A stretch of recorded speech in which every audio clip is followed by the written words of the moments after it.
الله الرحمن الرحيم اليوم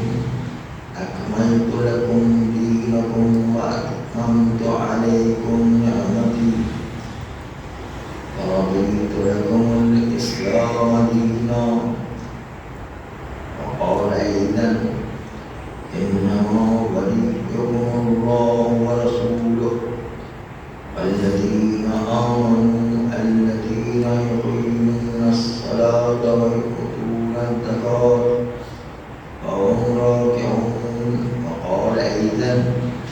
السجن أحب إلي مما يدعونني إليه اللهم صل على محمد وآل محمد. دشمنان اہل بیت ان پر لعنت بھیجنے کے علاوہ ہم آپ کے سامنے امام موسیٰ کاظم علیہ السلام کی تسلیت و تعزیت عرض کرتے ہیں اور سب سے پہلے تو امام زمانہ علیہ السلام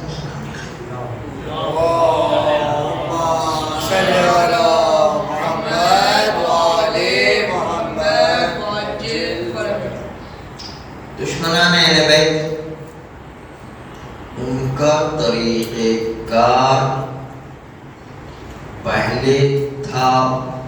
اہل بیت کے ماننے والوں کو توڑنے کے لیے کہ باہر سے حملہ کیا کرتے تھے.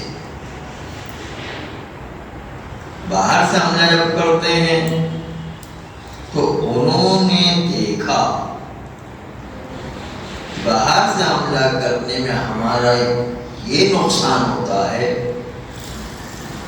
کہ حق و باطل کی پہچان ہو جایا کرتی ہے. ہم باہر سے حملہ کرتے ہیں تو جاننے والے مسلمان باطل کو پہچان لیا کرتے ہیں اور حق سے جدا کر دیا کرتے ہیں. باہر سے مولا حسین پر یزید نے حملہ کیا تو اس کے نتیجے میں یزید پہچان لیا کہ باطل ہے. مولا حسین کی حقانیت سامنے آ گئی. باہر سے امریکہ حملہ کرے گا تو امریکہ کے باطل کو پہچان لیا گیا, اسرائیل کے باطل کو پہچان لیا گیا, فلسطین و ایران کی حقانیت اور مظلومیت سامنے آ گئی. یہ تھا پہلے دشمنوں کا طریقہ کار اہل بیت کے ماننے والے اور مسلمانوں کو شکست دینے کی. لیکن اب انہوں نے ساتویں امام موسیٰ کاظم علیہ السلام کے زمانے سے اللهم صل على محمد وآل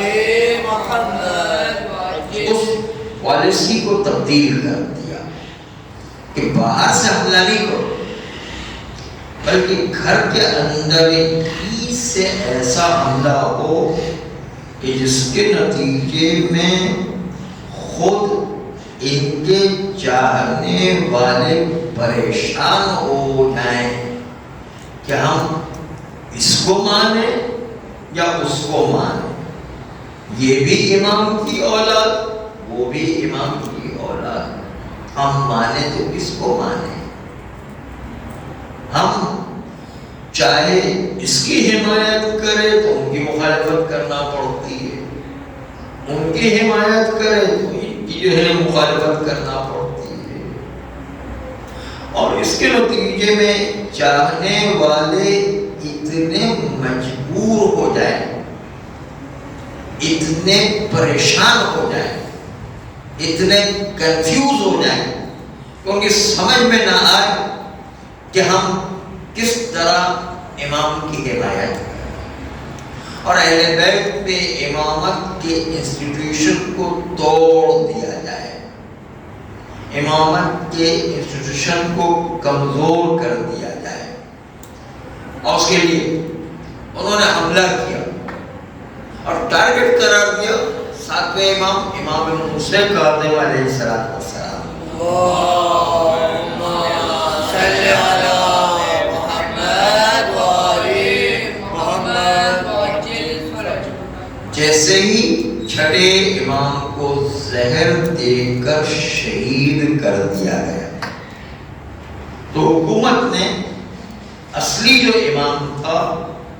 اس کے علاوہ 3 امامت کے دعوے دار کھڑے کر دیے. حکومت نے امامت کو بانٹ دیا، ٹکڑے ٹکڑے کر دیا، اور امامت کے 3 دعوے دار خود چھٹے امام کے بیٹوں میں سے پیدا ہو. ایسا نہیں کہ باہر سے حملہ ہو، اندر سے حملہ کیا گیا، اور امام کے بیٹوں میں سے خود سے یہ حملہ ہو کر 3 شخصیتیں کھڑی ہو گئی کہ ہم امام وقت ہیں. اور پھر اس میں کمال کی بات یہ کہ جو 2 جھوٹے کھڑے ہوئے امام کے گھر سے ہی، ان کے پاس عقلی جو عوامی دلیل تھی وہ بھی زیادہ طاقتور تھی ان کی امامت کے لیے. ان کی امامت پر زیادہ طاقتور دلیل تھی اور عوام اسی کو تسلیم کیا کرتے ہیں. جیسے ہمارے 7ویں امام امام موسیٰ کاظم علیہ السلام درود بھیجتے محمد و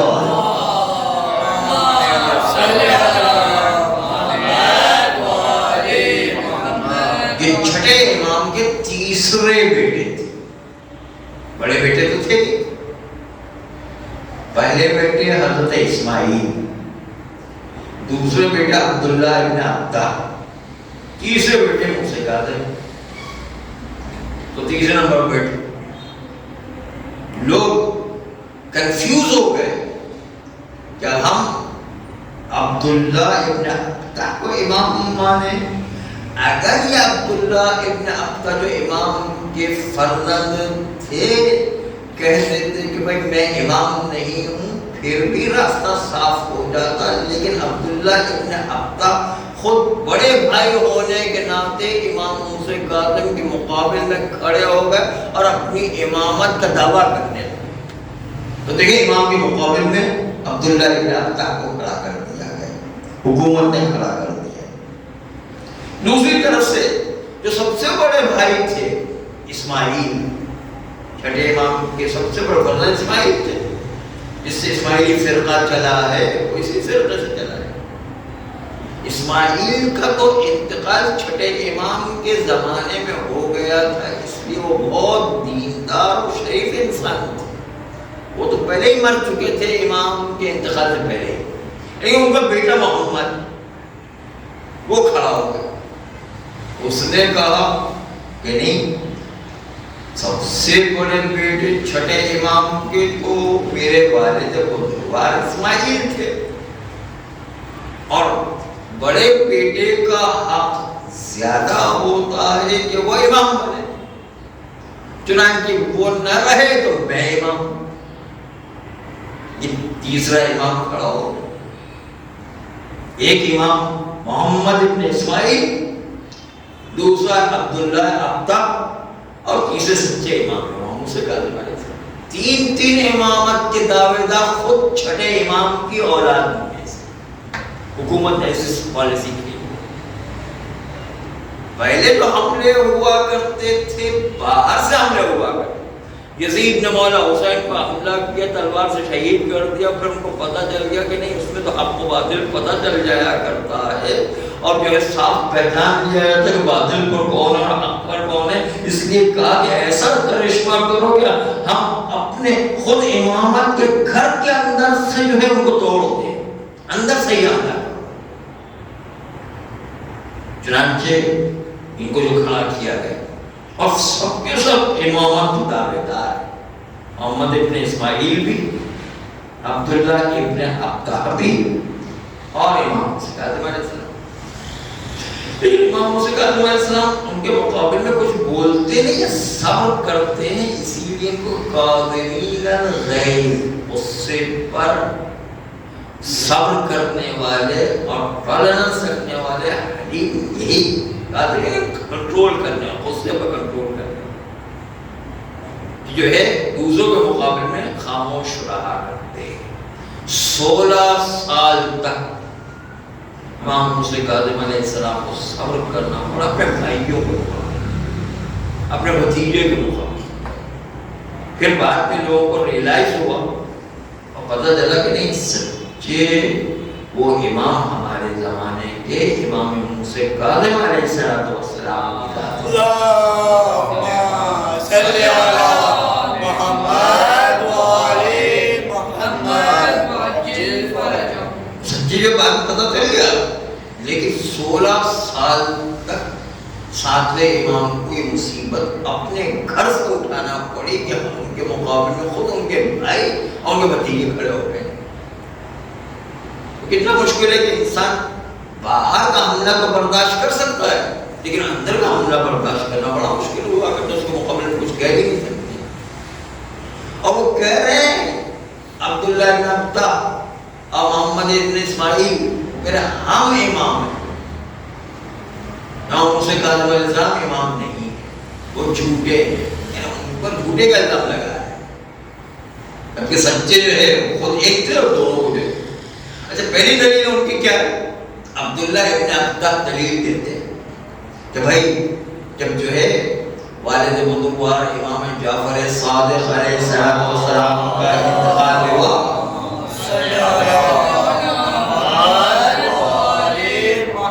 تو اس وقت سب سے بڑا بیٹا میں ہوں، اس لیے کہ اسماعیل کا تو انتقال ہو، اور سب سے بڑا بیٹا میں ہوں، اس لیے اب امام میں بنوں گا، میرا حق ہے کہ میں امام بنوں۔ اس لیے فقہی مسئلہ بھی ہے، شرعی مسئلہ بھی ہے، اور شرعی مسئلہ جو ہے وہ ان کی دلیل سے مطابقت رکھتا ہے۔ اور شرعی مسئلہ یہ ہے کہ باپ کی زندگی میں بڑا بیٹا انتقال کر جائے، جس بڑے بیٹے کے اوپر لازم ہے کہ باپ کی قضا نمازیں اور قضا روزے انجام دلوانا بڑے بیٹے پر واجب ہوا کرتا ہے، اور اس کے بدلے میں بڑے بیٹے کو کچھ چیزیں باپ کی طرف سے ملا کرتی ہیں، خصوصی وراثت کے علاوہ باپ کی تلوار، باپ کا قرآن، باپ کی سجدگاہیں، باپ کی تسبیح، اس طرح کی چیزیں کچھ ملا کرتی ہیں جو اس کو ہبوا کہتے ہیں۔ یہ جو چیزیں اسی ادا کرنے کے نتیجے کہ باپ کی جتنی قضا نمازیں، جتنی قضا روزے رہے وہ سب بڑے بیٹے پر واجب ہوا کرتا ہے۔ لیکن جب باپ کی زندگی میں بڑے بیٹے کا انتقال ہو جائے تو اس بڑے بیٹے پر ذمہ داری ختم، اب باپ کی مرتبہ جو بڑا بیٹا ہے اس پر ذمہ داری آ جاتی ہے کہ باپ کی نمازوں کی، باپ کے روزوں کی قضا کروائے۔ تو اس کے نتیجے کے اندر جب باپ کے روزے نماز کی قضا کروانا تو اس کو ہبوا بھی اسی کو ملتا ہے، یعنی جو بخش باپ کی طرف سے ہے، تلوار و قرآن و تسبیح و سجدگاہ اور انگوٹھی وغیرہ کچھ چیزیں ملا کرتی ہے، یہ سب چیزیں جو ہے وہ مرتے وقت جو بڑا بھائی ہے، نہ کہ پہلے مر گیا وہ والا، بلکہ مرتے وقت جو بڑا بھائی ہے اس کو یہ چیزیں ملتی ہے، اس کو جو ہے نماز روزے کی قضا کروانا پڑتا ہے۔ تو عبداللہ بن عبدہ نے کہا کہ میرے والد بزرگوار کا انتقال ہوا اور اسماعیل کا تو پہلے ہی انتقال ہو گیا ہے، میں اب بڑا بیٹا ہوں تو اب تو اصل وارث تو میں ہوں، کہ میں ہی جو باپ کی قضا نمازیں بھی پڑھاؤں گا، قضا روزہ بھی کرواؤں گا، اور یہ ساری بخششیں بھی مجھے ملے گی۔ اس کا مطلب یہ ہے کہ امامت کا عہدہ بھی مجھے ملے گا۔ یہ عبداللہ ابن عبدہ نے دلیل پیش کی، اور یہ فقہی دلیل کے اعتبار سے بالکل صحیح ہے۔ تو دوسری طرف سے محمد ابن اسماعیل جو بڑے بیٹے تھے، اسماعیل کے بیٹے محمد، اس نے کہا نہیں، میرا باپ سب سے بڑا بیٹا اسماعیل تھا، وہ باپ کے انتقال کے بعد وہ باپ کا امامت میں وارث ہوگا. وہ چونکہ سب سے بڑے تھے اس لیے امامت میں وہ وارث ہوں گے، اور چونکہ وہ نہیں رہے تو ان کی موجودگی میں میں ان کا بیٹا ہوں اس لیے میں وارث بنوں گا. اس نے یہ ادعا کر لی اور اس کے نتیجے کے اندر بڑے ہونے کا ناطا یہ ہے کہ اگر آپ عام عوام میں بھی یہ بات پیش کریں کہ ایک طرف چھوٹا بھائی ہو ایک طرف بڑا بھائی ہو، کس کو جو ہے وراثت ملنا چاہیے، کس کو جو ہے اصل سربراہی ملنا چاہیے. سربراہی کا عہدہ جو ہے بڑے بھائی کو ملا کرتا ہے، چھوٹے بھائی کو ملا کرتا ہے. اس بنیاد پر عبداللہ ابن عبدہ بھی کرے کہ میں بڑا ہوں، محمد ابن اسماعیل بھی کرے کہ میرے والد بزرگوار بڑے ہیں. دونوں کی دلیل اپنی اپنی جگہ پر ہے. بڑے ہونے کے ناطے امامت کو عہدہ، سربراہی کو عہدہ مجھے ملنا چاہیے. دو امام سچے امام کے مقابلے میں کھڑے، محمد ابن اسماعیل اور عبداللہ ابن عبدہ، دونوں امام کے فرزند یا بھتیجے ہیں. اور سچے امام خاموشی اختیار کرتے ہیں کہ وہ خامخواہ میں جو جھگڑے فساد آپس میں جو ہے گھر کے اندر جو ہے اس قسم کا جھگڑے فساد کا ماحول کھڑا ہے، اس لیے جو خاموشی اختیار کرتے ہیں. جو لوگ آگے فقہی مسئلہ پوچھتے شرعی مسئلہ پوچھتے وہ بتاتے ہیں، ورنہ جو ہے خاموش رہا کرتے ہیں. یہ اختلافات جو ہے ہمارے ساتھ امام نہیں پڑھتے، خاموشی اختیار کرتے. 16 سال تک خاموشی اختیار کی بعد میں لوگوں نے شرعی مسائل پوچھ کر کے ان کو اندازہ ہو گیا کہ باقی جو ہے صحیح مسائل شرعی نہیں بتائے، یہی امام جو ہے صحیح مسائل. باقاعدہ ایک مدینہ سے ٹیم چلی اور چل کر کے آئی امام کے گھر پر، اور وہ چھٹے امام کے بہت خاص اور خاص شاگرد تھے جس میں محمد ابن مسلم، زرارہ، آبان ابن تغلب اور بڑے بڑے نام تھے. اس کے اندر ابھی ان کے شاگردوں کے نام گنوانے کی ضرورت نہیں، بڑے بڑے شاگرد جس کے بارے میں چھٹے امام نے ایک بہت عجیب حدیث کی. لولا هؤلاء لانترست آثار النبوت، اگر یہ بڑے بڑے صحابی نہ ہوتے تو نبوت کے آثار مٹ کر رہ جاتے اور یہ حدیثیں جو پیغمبر کی تھی وہ لوگوں تک نہیں پہنچتی اور دین جو ناقص ہو گیا ہے. اس لیے جو ان صحابیوں کا ان جو چھٹے امام کے شاگردوں کو بڑا احسان دین پر انہوں نے ہم تک دین پہنچایا ان حدیثوں کو محفوظ کر کے. کہ ایسے بڑے بڑے صحابی جو اتنی ساری زندگی چھٹے امام کے پاس درس پڑھتے رہے، یہ بڑے ماہر تھے. انہوں نے کہا کہ ہم جو ہے فقہی اور شرعی مسائل پوچھیں گے، جس کے شرعی مسائل صحیح ہوں گے وہی جو امام ہوگا. آخر تو جو ہے اس کو کیا پتا کہ شرعی مسائل کیا ہے.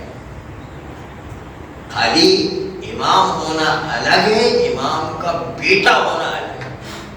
امام کا بیٹا امام نہیں ہے،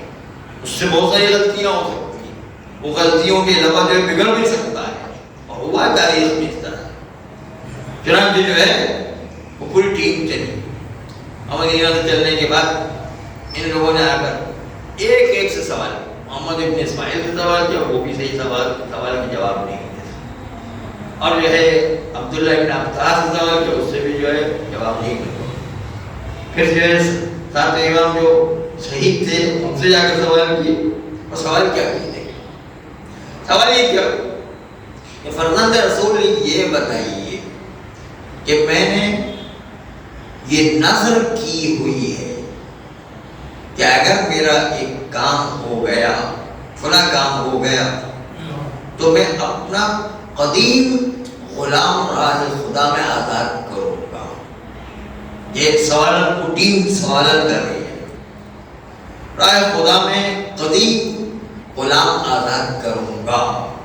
چنانچہ آپ فرمائیے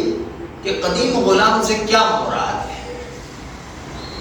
ہمیں سمجھ میں نہیں آ رہا، اس لیے کہ قدیم غلام سے مراد 10 سال پرانا غلام، 5 سال پرانا غلام، یہ 1 سال پرانا غلام، 6 مہینے پہلا والا غلام، یا 10 دن پہلے والا غلام، کون سا غلام قدیم غلام کہنا ہے؟ یہ سوال جو ہے اسپیشل ٹیم نے پوچھا ہے. سب سے عبداللہ ابن عبدہ سے پوچھا، وہ جواب نہیں دے سکا. پھر جو محمد ابن اسماعیل سے پوچھا، وہ بھی جواب نہیں دے سکا. اور اس کے بعد جو ہے ساتویں امام سے پوچھا. امام علیہ السلام نے قرآن کیا ہے، کل ارجون القدیم، سورہ یاسین کے اندر ہے، سورہ یاسین کے اندر کل ارجون القدیم،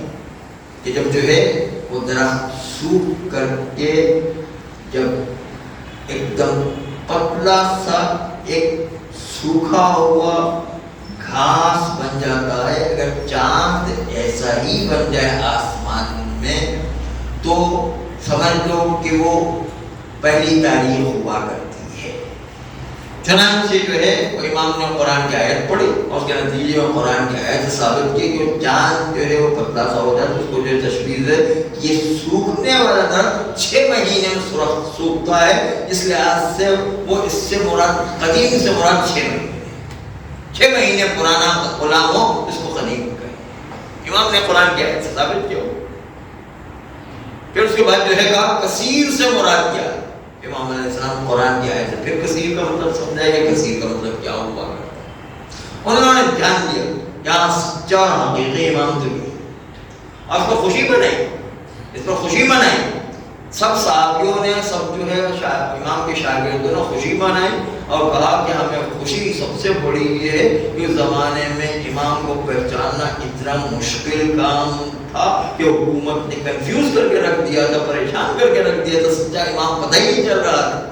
اس لیے کہ آج کے زمانے میں آپ کو مرجع وقت کی تلاش کرنا ہو اور مرجع وقت کی تلاش کے اندر کوئی غلطی ہو جائے تو اس کے نتیجہ آپ کا عقیدہ نہیں بگڑے گا۔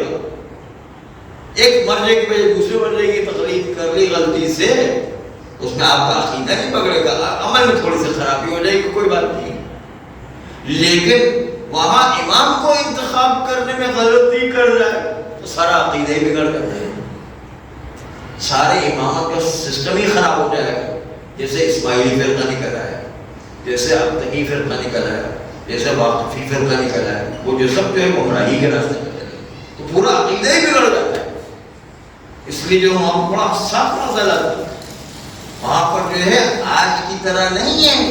کہ ہمارے بچے کو 12 امام پتہ ہے، ہم آسانی سے 12 امام کے نام گنوا دیتے۔ اس زمانے میں حکومت کے ڈر سے امام کے ناموں کو چھپایا جاتا تھا تاکہ امام جو ہے واضح نہ ہو سکے، اور اس پر جو حکومت وقت جو ہے ایک قسم کا حملہ نہ کر دے، ان کو شہید نہ کروا دے۔ اتنا آسان نہیں ہو کرتا کہ جو امام کو بیان کرے، اس لیے جو خاموش رہا کرتے سامنے ظاہر نہیں کیا کرتے۔ اب یہ 3 امام سامنے آ گئے، 3 محمد ابن اسماعیل، عبداللہ ابن عبدہ اور محمد ابن موسیٰ کاظم علیہ السلام کی ذات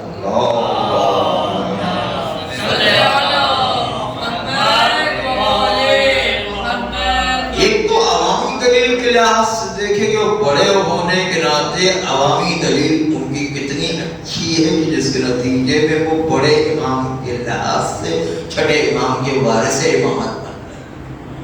ایک یہ دلیل۔ اور دوسری کو دلیل کہ جو ہمارے 7ویں امام ہیں ان کی والدہ اس کے اعتبار سے جن کا نام تھا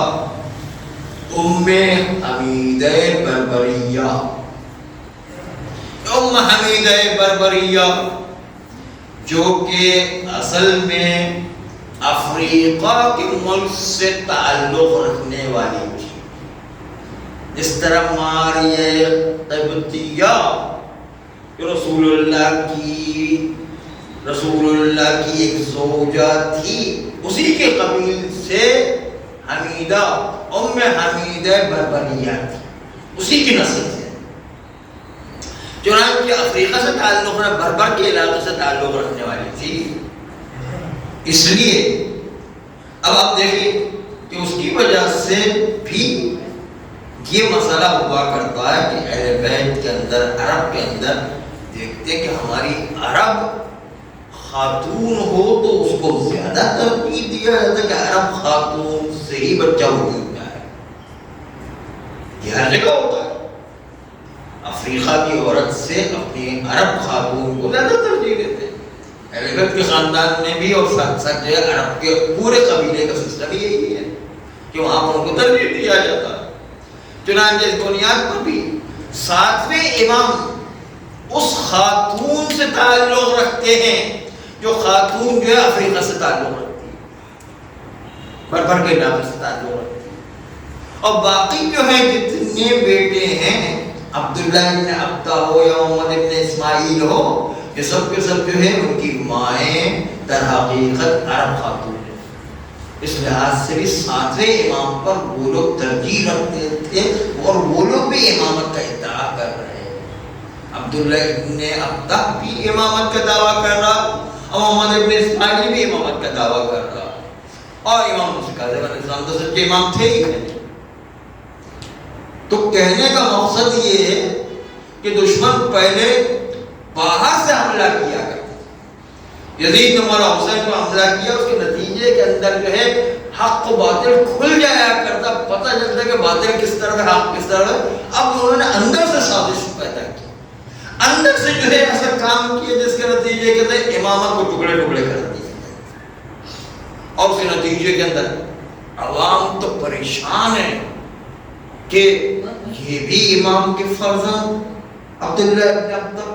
امام موسیٰ کاظم علیہ السلام بھی امام کے فرزند، اور محمد ابن اسماعیل بھی امام کے فرزند کے پوتے ہیں، وہ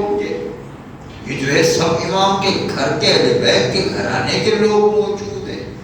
تو یہ جو ہے عوام پریشان ہے کہ ہم کس کو مانے، سب کو سب امامت کا ادعا بھی کر رہے ہیں۔ یہ اندرونی حملہ تھا جو امامت پر کیا گیا، ساتویں امام کو اس کا ٹارگٹ قرار دیا، اور اس کے نتیجے کے اندر جو ہے یہ مسئلہ پیش آیا۔ 16 سال تک 198 ہجری تک ساتویں امام کو صبر کرنا اور صبر کر کے خاموشی اختیار کی، اپنے بھائی بھتیجے کے مقابل میں کوئی بحث بازی نہیں کی، لوگوں کے سامنے جو ہے ان سے کوئی ٹکراؤ نہیں کیا، نزاع نہیں لی، جھگڑا فساد نہیں کیا، خاموشی کے بعد آہستہ آہستہ لوگوں کو حقیقت پتہ چلے۔ 16 سال تک جب انہوں نے دیکھا کہ عبداللہ ابن عبدہ وہ بھی صحیح شریعت کے جواب نہیں دے سکتے ہیں، محمد ابن اسماعیل بھی شریعت کے صحیح جواب نہیں دے سکتے، آہستہ آہستہ سب لوگ جو ہے وہ پلٹ آئے۔ ہمارے ساتویں امام امام موسیٰ کاظم علیہ السلام،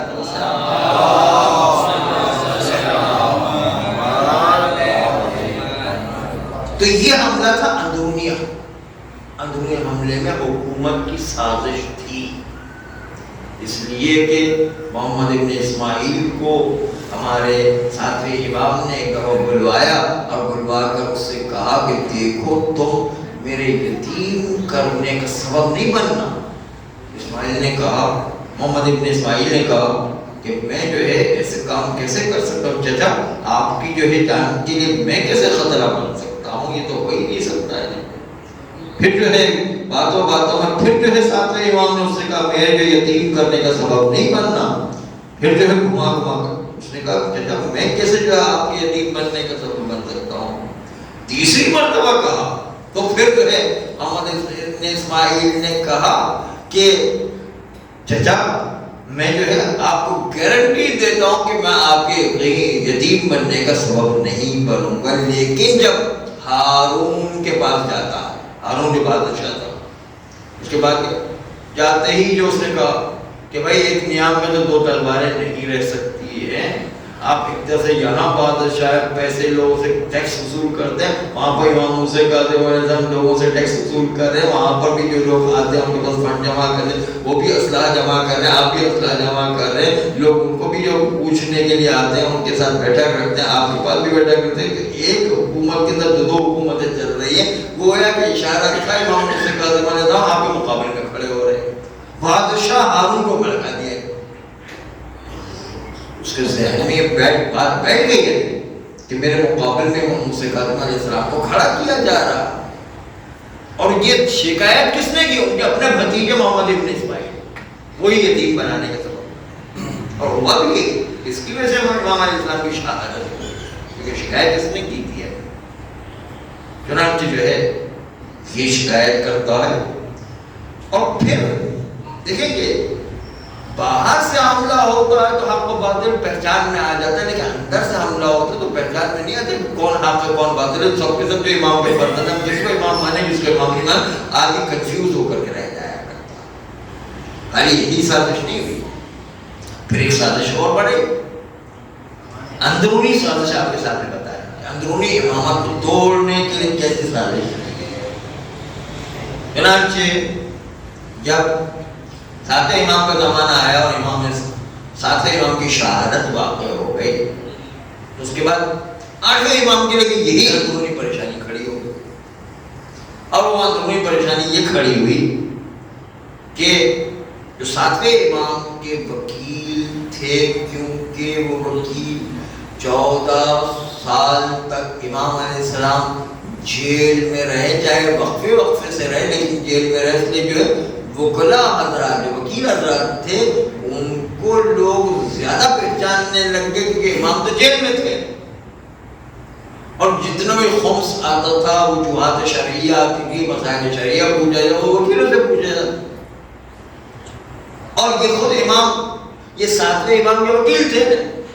اور جو ہے خود امام نے بنایا تھا، امام نے جو ہے ان کو طاقتور بھی بنایا تھا، لوگوں کو ان کی طرف رجوع کرنے کے لیے بھی کہا تھا، اس لیے بڑے طاقتور ہو گئے۔ 14 سال جب امام جیل میں رہیں گے تو 14 سال میں ان وکلا کی طاقت بہت بڑھ گئی، اور اس کا نتیجہ یہ ہوا کہ لوگ اب ان کے ہاتھ بھی چوم رہے ہیں، ان کو خمس بھی دے رہے ہیں، وجوہات شرعیہ بھی دے رہے ہیں، ان کا احترام بھی کر رہے ہیں، ان سے مسائل شرعیہ بھی پوچھ رہے ہیں۔ تو ہوا یہ کہ وہ اتنے طاقتور ہو گئے کہ جب ساتویں امام کا انتقال ہوا تو ان کی ذمہ داری یہ تھی کہ سارے پیسے وجوہات شرعیہ 8ویں امام کے پاس جمع کرواتے ہیں، لیکن انہوں نے دیکھا کہ اگر 8ویں امام کو مان لے تو اس کے نتیجے کے اندر سارے پیسے بھی چلا جائیں گے، ہمارا عہدہ بھی چلا جائے گا، پتہ نہیں 8ویں امام ہمیں وکیل بناتے کہ نہیں بناتے پتہ نہیں چلتا۔ اس لیے انہوں نے اپنی وکالت کو بچانے، اپنے پیسوں کو بچانے، اپنے عہدے کو بچانے کے لیے کیا کیا؟ ایک سازش کی۔ ان وکیلوں نے کہا کہ بھائی 7ویں امام کا تو انتقال ہو ہی نہیں سکتا ہے، اس لیے کہ جب حضرت عیسیٰ علیہ السلام کو باغیوں نے گھیر لیا تھا، پروردگار عالم نے حضرت عیسیٰ کو آسمان پر اٹھا لیا، جو آسمان پر اٹھانے کے بعد حضرت عیسیٰ زندہ ہیں، جو زمانے کے امام زمانہ علیہ السلام دنیا میں آئیں گے تو حضرت عیسیٰ بھی آئیں گے۔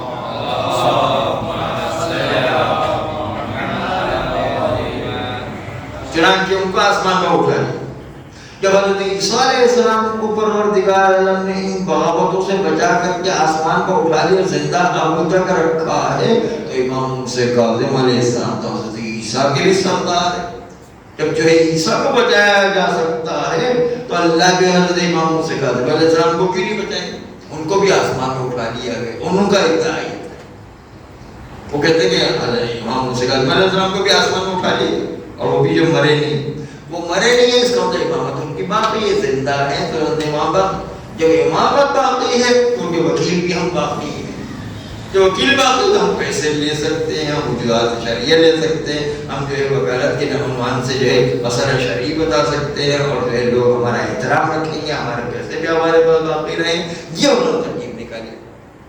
اور اس کے نتیجے میں اپنے عہدے کو بچانے کے لیے، اپنے پیسے کو بچانے کے لیے، اپنی وجوہات شرعیہ کو بچانے کے لیے، اپنے تمام جو ہے وہ اہمیت اور اپنی عزتوں کو بچانے کے لیے انہوں نے جو امام موسیٰ کاظم علیہ السلام کی شہادت کو شہادت مانا ہی نہیں، بلکہ جو انہوں نے کہا نہیں وہ آسمان میں اٹھا لیا حضرت عیسیٰ کی طرح، اور پھر زندہ ہے، جب زندہ ہے تو اس کا مطلب یہ ہے کہ ان کے وکیل ہم باقی ہیں، ہمیں 8واں امام کو یہ سارے پیسے دینے کی ضرورت کیا ہے؟ یہ دیکھیں اندر سے سازش، تو یہ اندرونی سازش تھی امامت کو توڑنے کے لیے اور امامت کو جو ہے وہ منتشر کرنے کے لیے، جس کے اندر جو ہے خود حکومت وقت بھی شامل ہو۔ حکومت وقت نے جب دیکھا کہ ہارون رشید جو حج کے لیے گیا، اس نے دیکھا کہ 7ویں امام کی شکایت تو ویسے ہی جو ان کے بھتیجے نے کر دی تھی محمد اسماعیل نے، کہ وہ جو ہے وہ وجوہات شرعیہ جمع کر رہے ہیں، فوج جمع کر رہے ہیں، اسلحہ جمع کر رہے ہیں، وہاں پر جو لوگ آنا جانا کر رہے ہیں، اور جو ہے وہ ان کے ایک نیام میں تو تلواریں نہیں رہ سکتا، ہم شکایتیں جو کی تھی اس کے نتیجے کے اندر ہارون کے ذہن میں تو بیٹا ہوتا کہ امام موسیٰ کاظم صاحب ہمارے مقابل میں، ویسے بھی چور کے دل میں ڈر ہوا کرتا کہ ان کو پتا تھا کہ سچے خلیفہ تو ہم نہیں ہیں، ہم جھوٹے خلیفہ، اصلی خلیفہ تو وہی ہے، اس لیے چور کے دل میں خطرہ رہتا ہے کہ جو ہے کہیں ہماری خلافت چھوٹی خلافتیں چھن نہ جائے، اس لیے جو ہے سچوں کو دبانے کی کوشش کرتا ہے۔ چنانچہ ایک طرف تو جو ہے سچوں کو دبانے کی کوشش کرتا ہے، دوسری طرف سے جو ہے پر ظلم و تشدد بھی کیا کرتا ہے۔ چنانچہ ہوا ایک واقعہ ہو گیا جس کے نتیجے میں 7ویں امام کو جیل میں ڈال دیا گیا۔ واقعہ یہ ہو کہ حج کے موقع پر رسول اللہ کی قبر کو پہنچے، اس لیے جو ہے لوگوں کو بیوقوف دیکھنے کے لیے، لوگوں کو بیوقوف بنانے کے لیے، لوگوں نے دیکھا کہ رسول اللہ ان کی قبر کے اوپر سب مسلمان جمع، عالم اسلام جمع، اس کے نتیجے میں کہ یا السلام علیکہ یا رسول اللہ، السلام علیکہ یا نبی اللہ، السلام علیکہ یا خاتم الانبیاء، السلام علیکہ یا شفیع المذنبین، یہ اپنے جو خطابات تھے وہ کہتے جا رہے کہ آقا ہمارا سلام قبول کیجیے، آپ جو شفیع المذنبین ہیں، آپ سے ہمارے رحمت للعالمین ہیں، آپ جو ہمارے سردار ہیں، یہ سب کچھ جو ہے سارے مسلمان کہتے ہیں۔ تو ہارون نے دیکھا کہ سارے مسلمان عالم اسلام سارا رسول اللہ کی قبر پر جمع ہو گیا ہے، تو ایک مرتبہ اپنی بڑائی کو بتانے کے لیے کیا کہا، السلام علیکم یا ابن عمی، اے میرے چچا کے بیٹے، آپ پر میرا سلام، یعنی اپنی رشتہ داری رسول اللہ سے ظاہر کی۔ رشتہ داری ظاہر ہونے کا مطلب کیا ہے کہ جب تم ہمارے بھائی ہو، ہمارے کزن ہو، تو اس کا مطلب یہ کہ رسول اللہ کا بھائی دکھانے کے نتیجے کی جس طرح رسول اللہ تمہارے جو آقا و سردار ہے، میں بھی تمہارا آقا و سردار سچا خلیفہ ہوں، یہ دکھانے کی کوشش کی۔ میں بھی سچا خلیفہ ہوں اور تمہارا آقا ہوں اور سردار ہوں۔ جب یہ بات دیکھی تو امام سے کاظم علیہ السلام بھی وہاں تشریف فرما تھے، انہوں نے کہا کہ یہ تو بات غلط ہے جاتی، لوگوں کو غلط پیغام ملے گا، کیونکہ وہاں پر جو زیارت کے لیے تو پوری دنیا سے لوگ آیا کرتے ہیں، ہر آدمی زیارت کر کے اپنے اپنے علاقے میں جائے گا، وہاں کے لوگ پوچھیں گے کہ کیا دیکھا، تو وہ دیکھیں گے کہ ارے ہم نے تو دیکھا خلیفۃ المسلمین صاحب آئے تھے، انہوں نے کہا السلام علیکم یا رسول اللہ، یا اپنے امی کہہ کر کے سلام کیا، اس کا مطلب ہے میرے بھائی آپ پر میرا سلام ہو، یا بھائی کے بیٹے سلام ہو، اس کا مطلب جو ہے یہ خلیفہ صاحب جو ہے رسول اللہ کے رشتہ دار ہے، سچے جو ہے خلیفہ ہے، یہ ثابت ہو جائے گا۔ امام سے تو برداشت نہیں ہو کہ یہ جو ہے جھوٹے خلیفہ اپنے آپ کو سچا ثابت کرنے کی کوشش کرے، اس لیے امام آگے بڑھے، آگے بڑھنے کے بعد کہا السلام علیکم یا جدی رسول اللہ صلی اللہ علیہ وسلم، اے میرے جد بزرگوار رسول اللہ آپ پر میرا سلام ہو۔ اور جد کا نانا کا رشتہ جو ہے وہ کزن کے رشتے سے، اور چچا کے بیٹے کے نسبت جو ہے جد کا رشتہ جو قریب ہوا کرتا، ان کو والدین میں شمار دو، ان کا خونی شمار ہوا کرتا۔ اس کے بعد جو ہے ہارون نے پوچھوایا بھی کہ بھائی تمہارا رشتہ اس سے زیادہ جو ہے ہمارا رشتہ ہے، کہا نہیں ہمارا رشتہ زیادہ ہے۔ کہا کس طرح سے ہمارا رشتہ زیادہ ہے، آپ کا رشتہ جو زیادہ ہے وہ بتائیے کہ کس طرح۔ تو جو ہے امام علیہ السلام نے جواب دیا تھا کہ اگر رسول اللہ تمہاری بیٹی سے شادی کرنا چاہے تو کیا تم اس کو رشتہ دو گے یا نہیں دو گے؟ کہا تو ہمارے لیے برکت کی بات ہے کہ رسول اللہ ہماری بیٹی سے شادی کر رہے۔ کہا لیکن ہماری بیٹی کے لیے رشتہ بھیج ہی نہیں سکتے، اس لیے کہ ہماری بیٹی انہیں کی بیٹی ہو، وہ ہمارا خونی ہے، اس لیے جو ہے رسول اللہ کی بیٹی ہوگی تو وہ اپنی بیٹی کے لیے رشتہ بھیج ہی نہیں سکتے، اس لیے جو ہے وہ ہم خود ان کا خون ہے، اس لیے زیادہ قریب ہے تمہاری نسبت ہے کہ تمہاری بیٹی سے جو ہے رسول اللہ شادی کر سکتے، ہماری بیٹی سے شادی نہیں کی۔ یہ دلیل پیش کی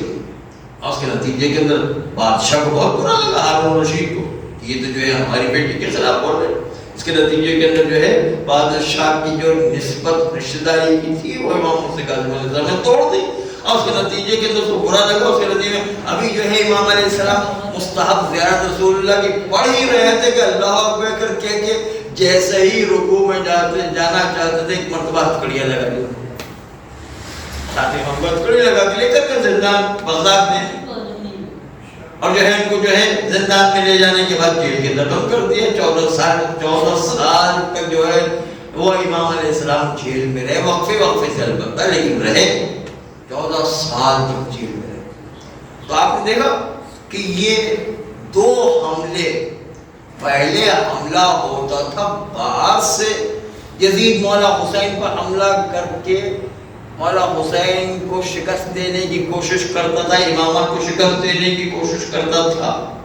لیکن اس میں ان کو نظر ہے کہ حق و باطل بالکل سمجھ میں آ جاتا ہے لوگوں کو، اور اس کے نتیجے میں باطل پتہ چل جاتا ہے۔ اب ہم ایسا اندر سے حملہ کریں گے کہ حق و باطل پتہ ہی نہیں چلے کہ کون حق ہے کون باطل۔ پہلا حملہ کیا کہ امامت، چھٹے امام کے انتقال کے بعد 3 امامت کے دعوے دار شروع کھڑے کر دیے، محمد ابن اسماعیل، عبداللہ ابن عبدہ، اور جو ہے 7ویں امام امام موسیٰ کاظم علیہ السلام۔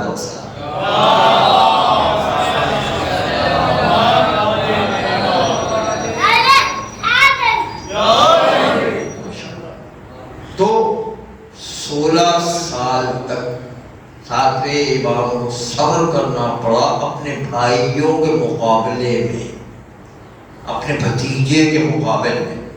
تاکہ جو ہے کوئی جھگڑا فساد اپنی خود کے خاندان میں نہ ہو جائے، اپنے خود کے اہل بیت کے قبیلے میں نہ ہو جائے، بنی ہاشم کے قبیلے میں نہ ہو جائے۔ وہ جو ہے صبر کر کے سارا کام کرنا پڑا، جس کے نتیجے کے اندر جو ہے 16 سال کے بعد لوگوں کو سمجھ میں آیا کہ سچا امام امام موسیٰ کاظم علیہ السلام۔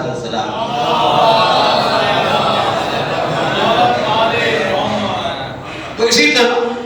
یہ ایک سازش رچی گئی کہ یہ 7ویں امام کو پتا ہے کہ وہ شہید ہوئے ہی نہیں، وہ تو آسمان میں اٹھا لیا حضرت عیسیٰ کی طرح، اور اس کے نتیجے میں ایک واقفیہ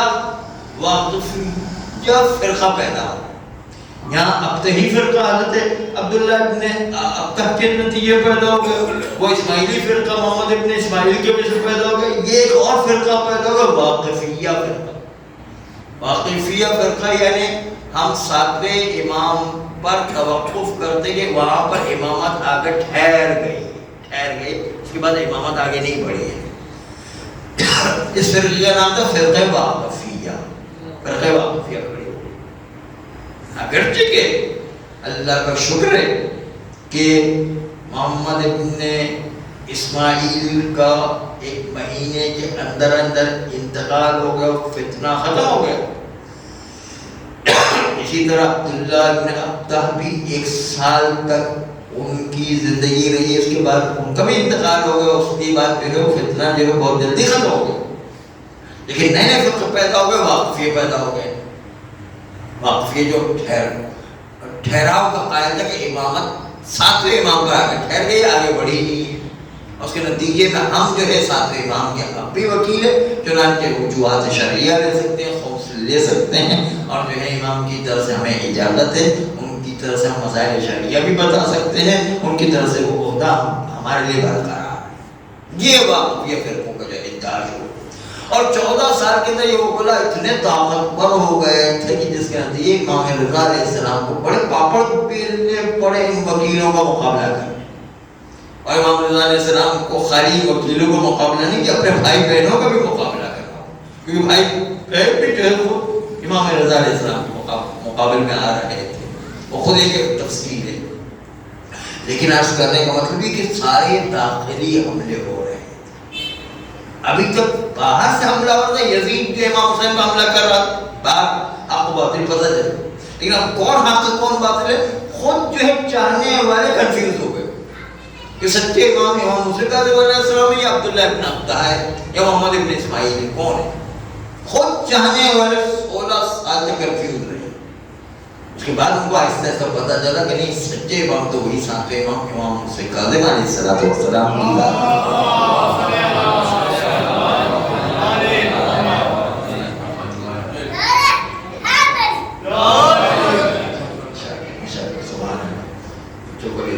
رکھے، عاقبت خیر ہر ایک کرے،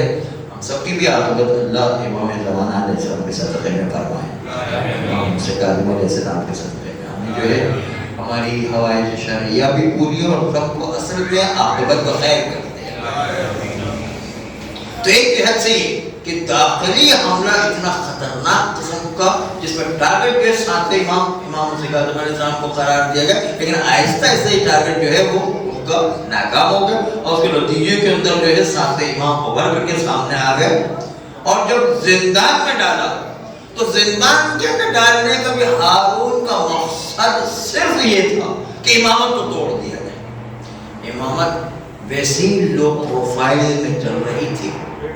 ویسے ہی تقیے کے دوران چل رہی تھی، اور تقیے کے دوران لو پروفائل میں چلنے کے ساتھ ساتھ جب تین امامت کے دعوے دار کھڑے ہو تو ایک چیز پہلے سے تقیے میں تھی، پہلے سے لو پروفائل میں تھی، اس کے اندر تین امامت کے دعوے دار کھڑے ہو اور بھی شیعت ضعیف ہو گئی۔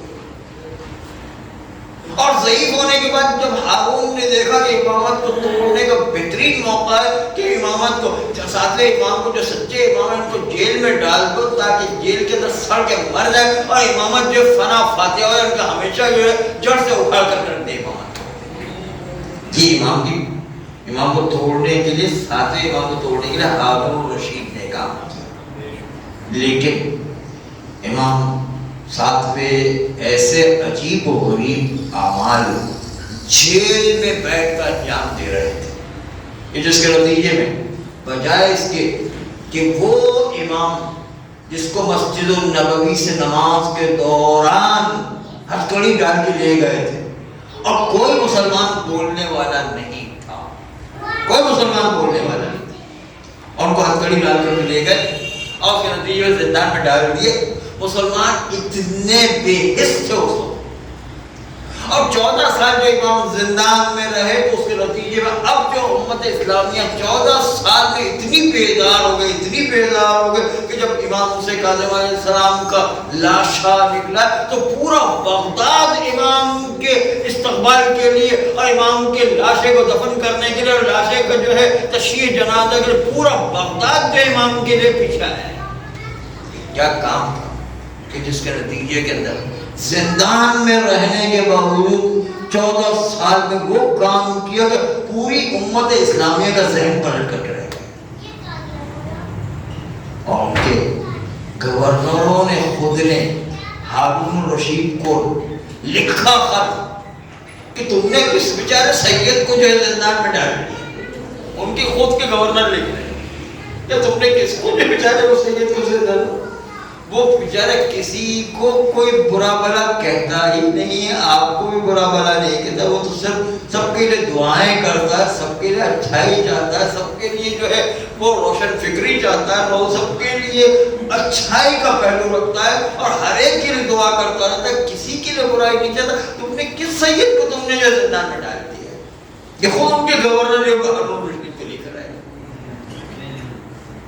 جب جو ہے گورنر اتنا متاثر ہو رہا ہے امام سے، امام کی عبادت سے کہ 24 گھنٹے عبادت میں مشغول رہتے ہیں۔ ہم میں اتنی طاقت نہیں، وہ امامت کا زور تھا کہ وہ اتنا انجام دے سکتا۔ ہم تو وہ جو روایت میں ہے کہ مولا علیہ السلام جو 1000 رکعت نماز جو ہر رات کو پڑھا کرتے، ہماری طاقت نہیں ہے، وہ روز پڑھتے تھے اور آخر میں بے ہوش ہو جایا کرتے تھے۔ بے ہوش ہو کر عبادت کا طریقہ یہ تھا کہ اتنا خوف الہی و خودداری ہو کہ مولا علی بے ہوش ہو جاتے تھے، جس طرح شہزادی ورق ان کے پیروں میں ورق پڑ جایا تھا، وہ بالکل جو ہاتھوں کے سہارے، ہاتھ اور پیر کے سہارے میں بستر پڑ جایا تھا۔ اتنی عبادتیں کیا کرتے، ہمارے پاس کی بات نہیں، اماموں کی طرح اور معصوم کی طرح عبادت کرنا۔ لیکن جب امام موسیٰ کاظم علیہ السلام کو زندان میں بند کیا گیا تو اس وقت ہر وقت عبادت کرتے رہتے، ہر وقت، بلکہ زندان بند ایک دن اس کو رحم آ گیا، اور رحم آنے کے نتیجے کے اندر اس زندان بند نے ساتویں امام کو ایک بغداد شہر میں اچھے مکان میں رہائش دلوا دی۔ یہ زندان ایسا تھا نہ وہاں پر ہوا آتی تھی، نہ روشنی تھی، نہ جو ہے وہاں اٹھنے بیٹھنے کا صحیح سامان تھا، اس لیے کہ پیر پھیلا کر انسان لیٹ بھی نہیں سکتا تھا، اور ساتھ ساتھ جو ہے دیواریں بھی اتنی چھوٹی تھی کہ کھڑا بھی نہیں ہو سکتا، جھک کے انسان کو رہنا پڑتا تھا۔ ایسی جگہ میں زندان میں ڈالا، اندھیرا، اور ایسے میں جو امام صاحب عبادتیں کیا کرتے تھے۔ اب زندان مان کو رحم آ گیا، وہ رحم آنے کے نتیجے میں ان کو پہلے سے ہدایت تھی کہ اگر کوئی جو خطرہ ہو جائے، جو امام کو چھڑانے کے لیے کچھ جو ہے اکابرین آ جاتے ہیں، کچھ لوگ جو ہے باہر سے ان کو چھڑانے کی کوشش کرتے، تو آپ راتوں رات جو ہے امام کو کہیں اور منتقل کر دیں تاکہ چھڑانے کا کام نہ کر سکے۔ چنانچہ زندان داروں کو اتنا اختیار ہوا کرتا تھا کہ ایک جگہ سے دوسری جگہ منتقل کر سکتے تھے۔ وہ ایک جگہ بغداد میں ایک جو ہے اچھی جگہ پر لے جا کر کے امام علیہ السلام کا ہوتا ہے، جہاں پر ہوا، پانی، اندھیرا نہیں ہے، روشنی ہے، تازہ جو ہے سورج کی روشنی آ رہی ہے، ہوا کا رخ ہے، اور جو بستر نرم ہے، اور جو ہے اچھا جو ہے کھلا میدان ہے، کھلی جگہ ہے، اور ایسی جگہ پر لے جا کر کے امام علیہ السلام کو ہمدردی میں رکھا۔ ہمدردی میں جو رکھا تو اس کے نتیجے کے اندر امام علیہ السلام ان کو جب یہاں لا کے رکھا تو زندان بان آ کر کے پوچھتا کہ فرزند رسول اب تو آپ آرام میں ہیں، یہ جو ہے میں نے پوری کوشش کی ہے کہ آپ کو آرام کی جگہ زندان میں مل جائے، اس لیے میں اس دم کالی کوٹری سے نکال کر کے آپ کو جو ہے اچھے مکان میں لے کر آ گیا۔ محمد السلام تعجب سے کہا کہ تو مجھے جو ہے وہ سہولت بنانے کے لے کر آئی؟ ارے مجھے تو یہاں اور زیادہ حیثیت ہے، اس لیے کہ یہاں پر بغداد اس زمانے کا رؤوس البلاد میں رہا، یعنی شہروں کی دلہن، اس زمانے کا لقب تو بغداد کا شہروں کی دلہن۔ آج کل کا امریکہ، یورپ، نیو یارک، واشنگٹن اور ٹوکیو کیا بیچتا ہے، اس سے زیادہ جو ہے پیرس کیا بیچتا ہے، اس سے زیادہ جو ہے بغداد میں فساد، اور جو ہے بہت عیش و عشرت کا ماحول تھا۔ اسی لیے ساتھ میں امام کی ایک روایت بھی ہے کہ رات میں بغداد میں سونا مکروہ ہے، اس زمانے کے اعتبار سے اتنی عیش و عشرت کا زمانہ ہے۔ بغداد کا علاقہ ایسا تھا، اس زمانے کی بات ہے، ہارون رشید کے دور میں، جب جو ہے اسلامی مملکت بہت زیادہ پھیل گئی تھی، گولڈن ایرا کہلاتا تھا۔ اس زمانے میں بغداد کے اندر قانون بنایا تھا باقاعدہ کہ جو شخص بغداد میں آلات موسیقی رکھ کر کے گانے بجانے کا کام کر سکتا ہے، اسی کو بغداد میں رہنے کی اجازت ہے، باقی کسی کو رہنے کی۔ جو آدمی جوا کے آلات رکھ کر ساری رات جوا کھیل سکتا، اس کو بغداد میں رہنے کی اجازت ہے، باقی کو اجازت نہیں۔ شراب پانی سے زیادہ استعمال ہوتی تھی، قانون بنایا تھا، شطرنج جو ہے ان کا باقاعدہ آفیشل کھیل بن گیا،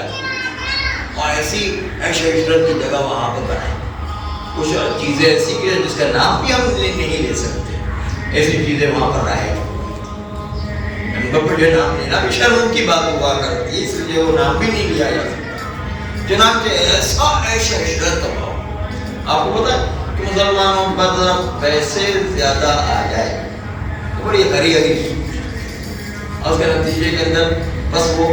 کوئی نہ کوئی جیسے پیسہ آئے گا، گانے بجانے کے آلات آ جائیں گے، عورتیں آ جائیں گی، ڈانس آ جائے گا، مختلف چیزیں آ جائیں گی، اور جو ہے جوا آ جائے گا، شراب آ جائے گی۔ یہ چیزیں جو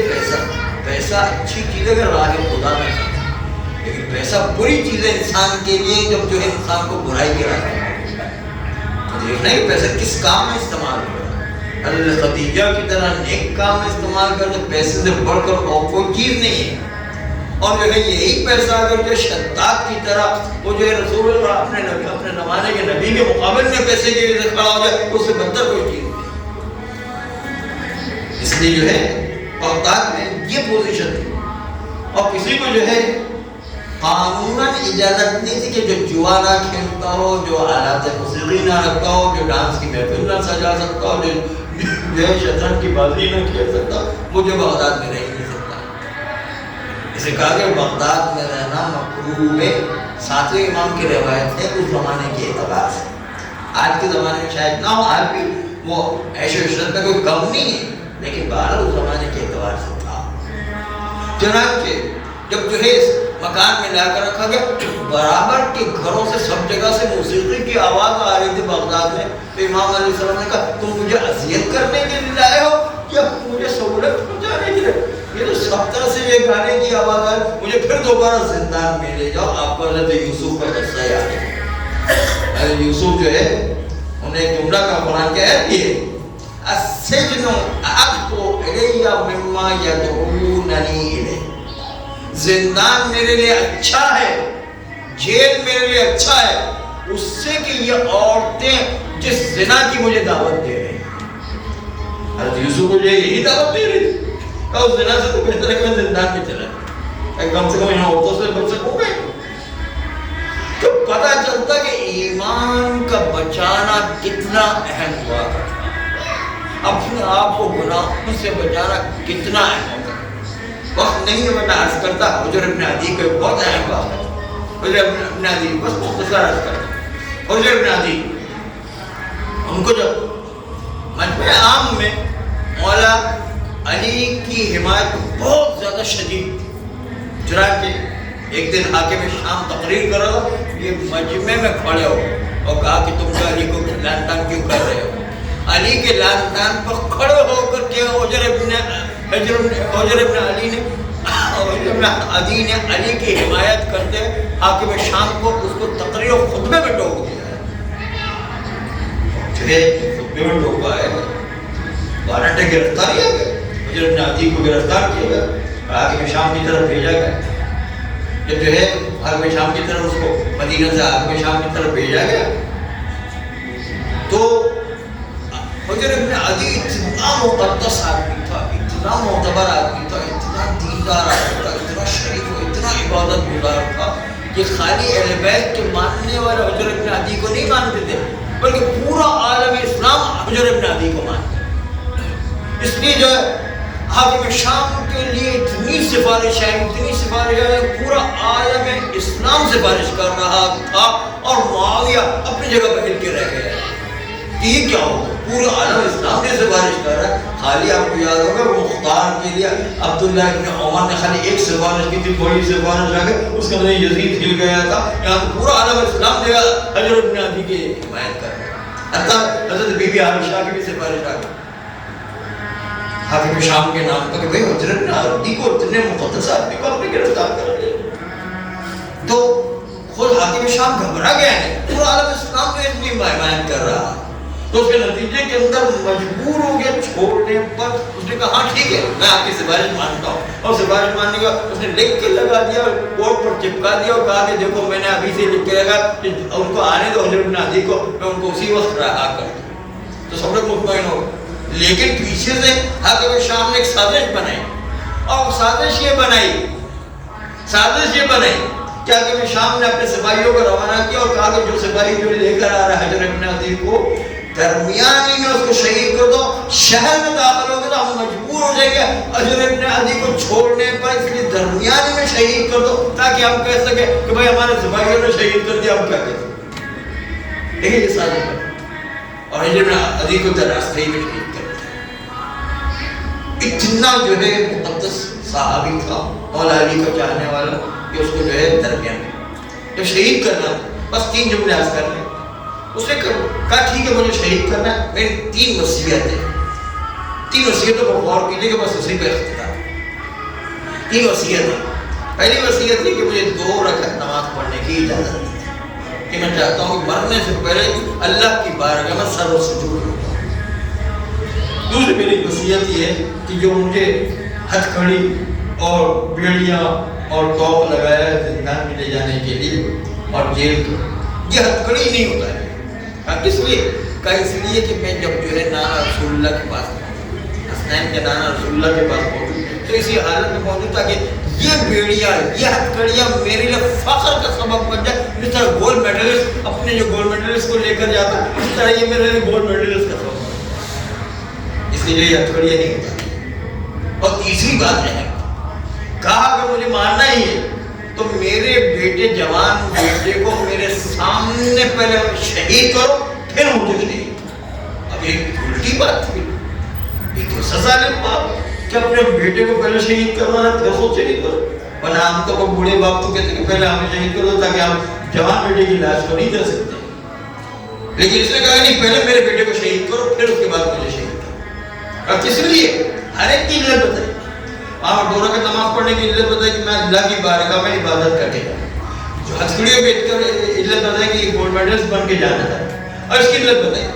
کہ اس لیے کہ جو بیٹے کو شہید کرنے کو پہلے کہتے ہیں کہ یہ جوان ہے، اگر اس کو چھوڑ دیا گیا اور اس نے جو حق کا راستہ چھوڑ دیا تو اس کے اندر امکان موجود ہے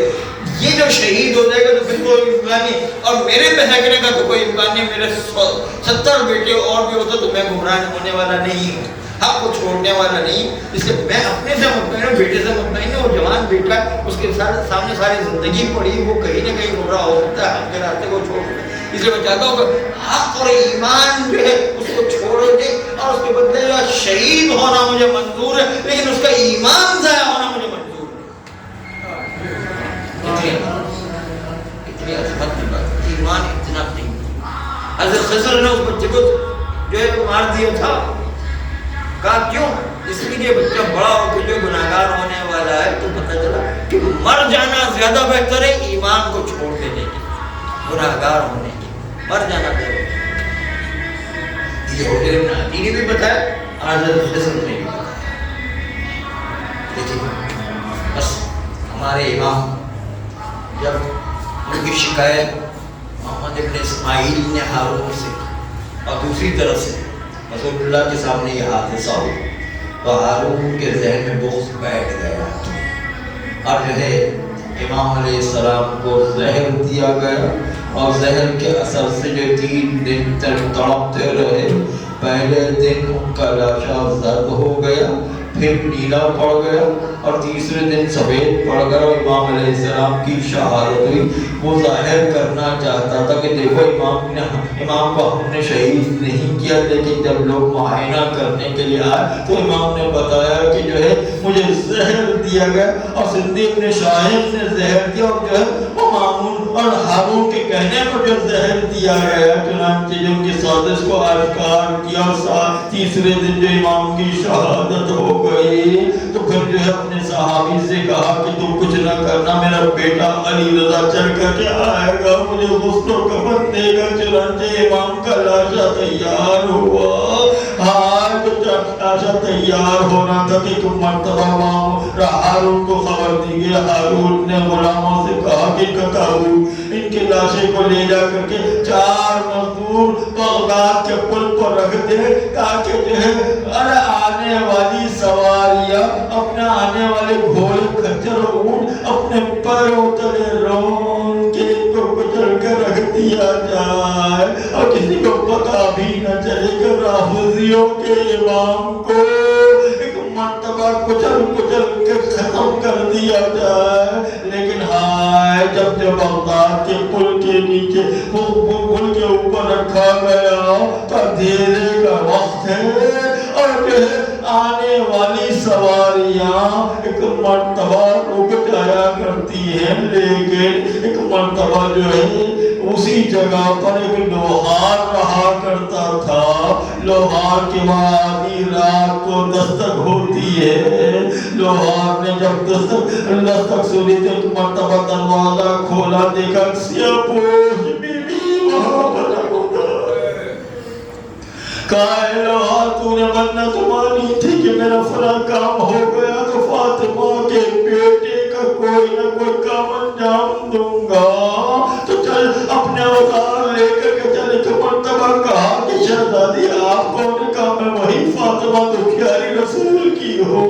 اور جو ہے لے کر کے چل، اور جو ہے آج تمہارے اوزار کے کام آنے کا وقت آ گیا ہے۔ چنانچہ چلنے لگا کرنے ایسے نہیں اوزار لے کر کے چل، چنانچہ اوزار لے کر بغداد کے پاس لوہار کو لے کر کے شہزادی چلی، لوہار نے کہا شہزادی وہ کہاں پر ہے، اندھیرے میں کچھ نظر نہیں آ رہا، جھک کے دیکھ ایک مرتبہ ہاتھ لگا کر نظر آیا کہ ہاں ارے مرنے کے بعد بھی ہتھکڑیاں نہ اتاری گئی، بیڑیاں نہ اتاری گئی، توڑ نہ اتارا گیا، ہائے ہمارا امام مرنے کے بعد بھی اس ہتھکڑیوں میں زنجیروں میں جکڑا ہوا ہے۔ چنانچہ لوہار نے وہ ساری ہتھکڑیاں کاٹی، لیکن وہ آنے والی سواریاں جو اندر سے باہر کی طرف جانا چاہتی کہ باہر سے اندر کی طرف جانا چاہتی، ارے امام کے لاشے کو کچلنے کے درمیان ایک مرتبہ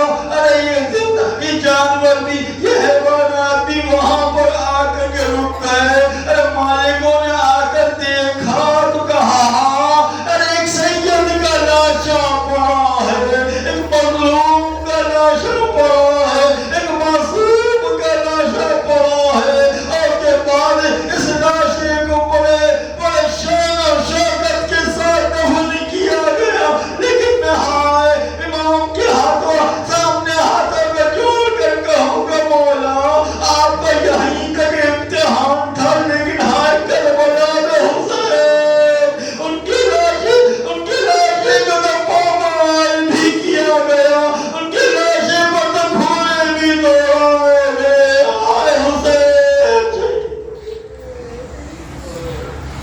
على لعنة الله على القوم الظالمين وسيعلم الذين ظلموا أي منقلب ينقلبون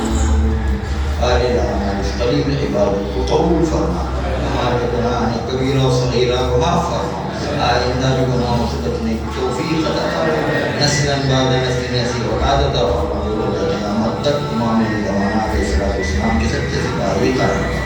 پروردگارہ ہو ذات علمیہ کی حفاظت فرما منابع اسلام کی حفاظت فرما انقلاب اسلامی ایران و عراق و لبنان و بحرین و فلسطین کی حمایت فرما ہم سب کو بھی امام زمانہ علیہ السلام کے سچے سپاہی قرار دے ان کے عوام و انسان کو شامل کر دیا و شہادت نصیب فرما ان اللہ و ملائکتہ یصلون علی النبی یا ایھا